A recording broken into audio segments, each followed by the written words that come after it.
ज़ारा भाभी कहीं भी नहीं है घर पे। आज जो कुछ भी हुआ बिल्कुल ठीक नहीं हुआ। ज़ारा को वहां से जाने के लिए मजबूर किया गया और ये सरासर गलत है कबीर। लेकिन ज़ारा है कहाँ? वो जहां भी होगी हम उसे ढूंढ निकालेंगे और उसके घर पहुंचवा देंगे। उसके घर? ये उसका घर नहीं है। पहले उसे वहां से जाने के लिए मजबूर किया, अब क्या अपने घर से निकाला जाएगा उसे? आप इन मसलों को समझ नहीं पा रही हैं बेगम। कबीर के प्रोजेक्ट की भलाई के लिए ज़ारा का वहां से जाना ठीक था।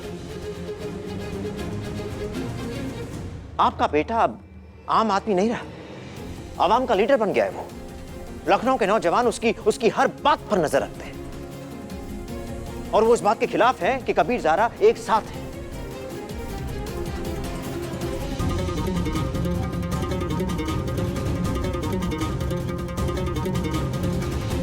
और बेटा, अब तुम्हें यह तय करना है तुम अपनी जिंदगी कैसे जियोगे, ज़ारा का शौहर बनकर या इस मुल्क के नौजवानों की उम्मीद बनकर।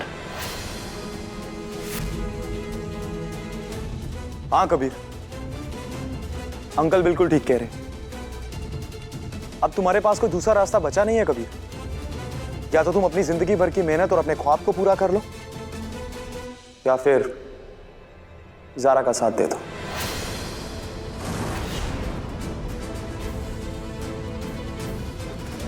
देखो कबीर, आज किसी भी हाल में तुम्हें इन दोनों फैसलों में से एक फैसले को चुनना होगा।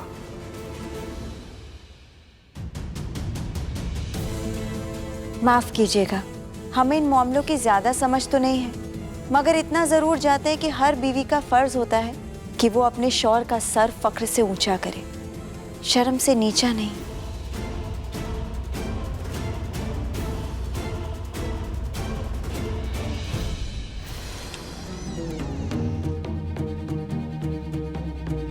बेगम, कैसा?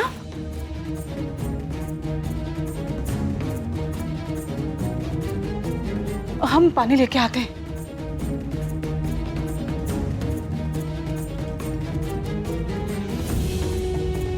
लीजिए काजी साहब। हमें वहां नहीं जाना चाहिए था बेगम। मगर क्यों? हुआ क्या? वो सब कुछ जो नहीं होना चाहिए था। हमारी बेटी पर उंगलियां उठाई गईं, फप्तियां कसी गईं, हमारे खिलाफ नारे लगाए गए। लेकिन क्यों? क्योंकि हम एक ऐसी बेटी के बाप हैं जिसके शौहर ने उसे तलाक दे रखा है बेगम। पर काजी साहब, ये तलाक अभी मुकम्मल नहीं हुई है, आप जानते हैं ये बात। ये बात कौन जानता है? कौन जानता है ये बात? तो शहबाज भाई साहब और कबीर को सबको बताना चाहिए था ना ये बात। सबके सब तमाशा देख रहे थे। तो फिर आप ज़ारा को साथ में क्यों नहीं लेके आए काजी साहब? अरे हम अपनी बेटी को ऐसी हालत में नहीं देख सकते। तक नहीं चाहिए हमें ऐसी ससुराल। हम अभी फोन लगाते। बहुत हो गया, उसका फोन बंद है। रहने दीजिए बेगम, रहने दीजिए। हमने शायद अपनी बेटी के लिए बहुत गलत घर चुन लिया है। इज्जत से बढ़कर कुछ नहीं होता है बेगम। अब ये तलाक हो जाने दीजिए, हो जाने दीजिए तलाक। कबीर, हमने ज़ारा को हर मुमकिन जगह ढूंढा, मगर ज़ारा कहीं नहीं मिली। कहीं नहीं मिली मतलब?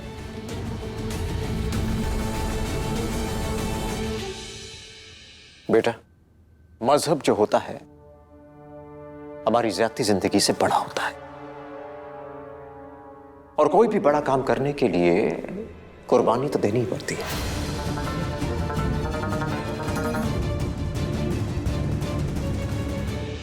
मजहब के लिए क्या तुम अपनी खुशी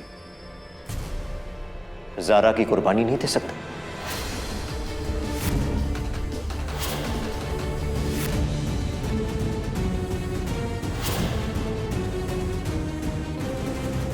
ये आप क्या कह रहे हैं? कोई भी मजहब यही सिखाता है कि इंसानियत मजहब से बड़ी होती है।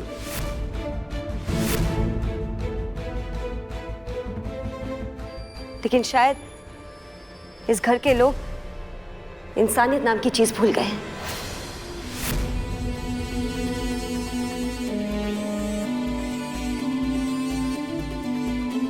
एक लड़की जो अपना घर, अपने अम्मी अब्बू सब कुछ छोड़ के यहाँ इस ससुराल में आई, क्या कुछ नहीं किया उसने अपनी ससुराल की खुशियों के लिए?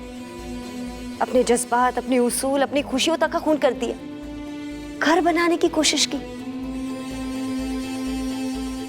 और आज उसकी कुर्बानियों की बात की जा रही है। किसी को फिक्र नहीं है कि वो कहाँ है, किस हाल में। हमें यह कहते हुए बिल्कुल भी झिझक नहीं हो रही कि इस ससुराल के लोग कुछ भी हो सकते हैं, मगर इंसान नहीं हो सकते।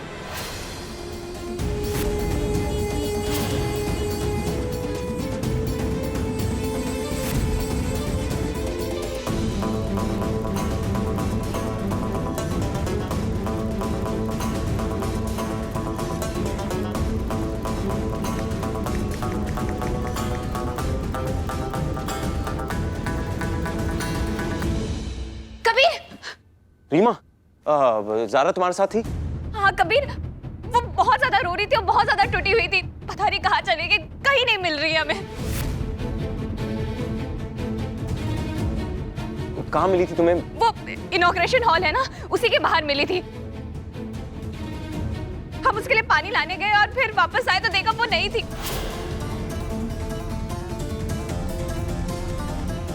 कबीर कुछ करो, जाके उसे ढूंढो, पता नहीं खुद को कुछ करना ले, क्योंकि वो बहुत रो रही थी, बहुत ज्यादा। आप लोग फिक्र ना करें, लेकिन हम पुलिस को इत्तला करेंगे, वो उसे ढूंढ निकालेंगे, सही सलामत वो घर पहुंच जाएगी।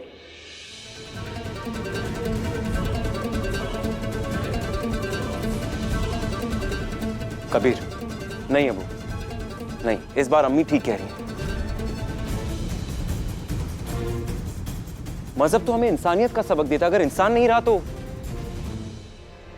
मजहब को मानेगा कौन?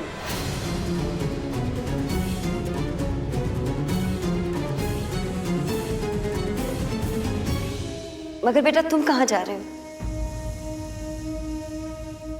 फर्ज निभाने अम्मी, अपना फर्ज निभाने। हमसे एक गलती हो गई थी, उसे सुधारने जा रहे हैं।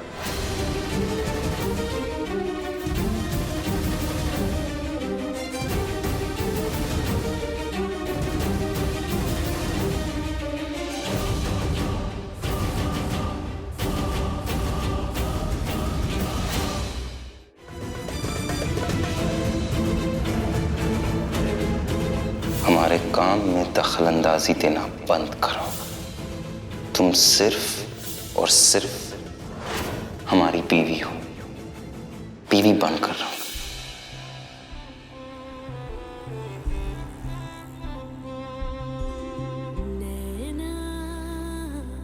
जो सांझ ख्वाब देखते थे, नैना बिछड़ के आज रो दिए हैं।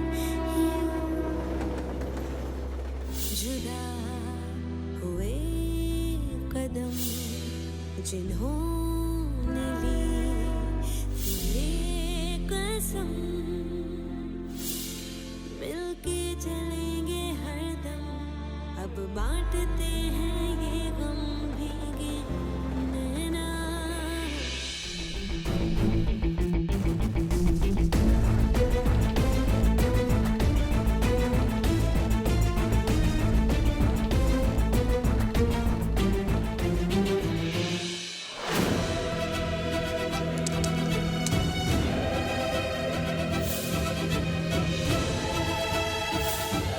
कबीर मियाँ, इन्हें यहाँ से ले जाइए। काजी साहब की बनी बनाई इज्जत उनकी बेटी ने मिट्टी में मिला दी।